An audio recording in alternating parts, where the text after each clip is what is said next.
Palestine, Kurdistan and the End of Occupation. A column by Frederike Geerdink.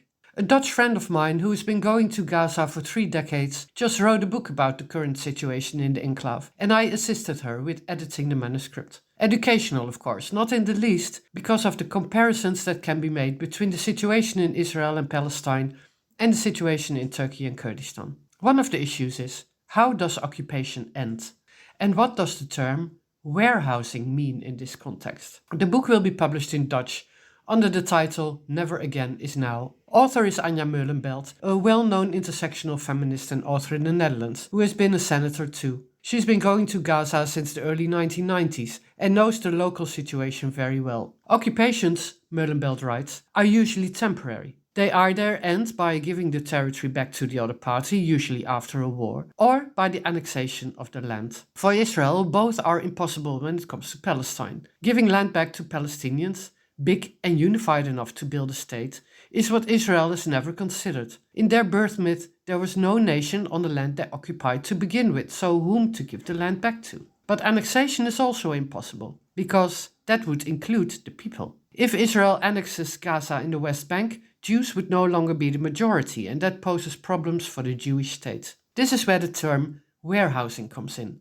coined by anthropologist Jeff Halper. It is explained as the permanent storage of an excess and unwanted population, keeping them under control for a minimum of costs. That's what Israel has been doing in Gaza. Israel has been fully controlling what goes into Gaza and what comes out since its military presence on the ground ended in 2005, allowing, for example, just about enough food in so the population doesn't starve. The costs are also kept low by putting UNRWA, the UN organization, in charge of public services. The warehousing can only end and change into annexation if the number of Palestinians is significantly reduced, Meulenbelt explains. That's what's been going on since 7 October. An intense bombing campaign combined with starving the population and forcing them south to the border with Egypt. If they manage to eventually push enough Palestinians over the border, the warehousing can end and annexation can happen without increasing the Palestinian population of Israel too much, or at all. Warehousing. Let it sink in. Turkey's occupation of Kurdistan is different. If what Meulenbelt says is true, it must end by either giving the land back to Kurds or by annexing the land. Annexation doesn't pose a threat to Turkey the same way it does to Israel. Both occupying states were, after all, built on different premises. Israel for Jews, Turkey for Turks.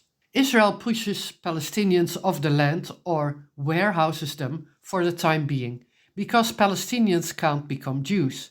Turkey tried for decades to solve the presence of Kurds differently, by denying their existence altogether and forcibly assimilating them into Turks. Unfortunately for Turkey and luckily for the Kurds, a resistance started. That Kurds exist can no longer be denied, but the foundational myth of the state of Turkey, that Turkey is the country of Turks, can't be rubbish binned either. The Palestinians resist too. They refuse to leave. They refuse to be ethnically cleansed. Both Turkey and Israel call the resistance terrorism. With that label and with decades-long propaganda, you can get away with it and not get serious objections from your international friends, for example Europe. They'll even support you. It's extra practical if you can silence potential criticism by weaponizing Europe's deepest fears. Israel says, anti-Semitism if you dare to criticize it. Turkey says, shut up or we'll open the borders and send Syrian refugees to Europe. Turkey's arsenal is a bit bigger. It can also manipulate NATO, for example. But legitimate resistance isn't terrorism. And resistance against occupation is legitimate, although targeting civilians is always outright wrong and illegal. Trying to crush the resistance by mass killing, bombing, suppressing, starving, incarcerating, prosecuting and displacing civilians and making their lives impossible by destroying their cities, villages and infrastructure is terrorism. State terrorism, to be precise. It doesn't stop the resistance. It only intensifies it. What needs to be done is to stop the occupation, both of Palestine and of Kurdistan. Israel's and Turkey's foundational myths make it impossible, which make the necessity of resistance even more urgent. Resistance not only against daily state violence, but against those foundational myths. To make it explicit, not against the Jews, not against Turks, but against the deeply rooted conviction that the land can't be shared in humanity and equality.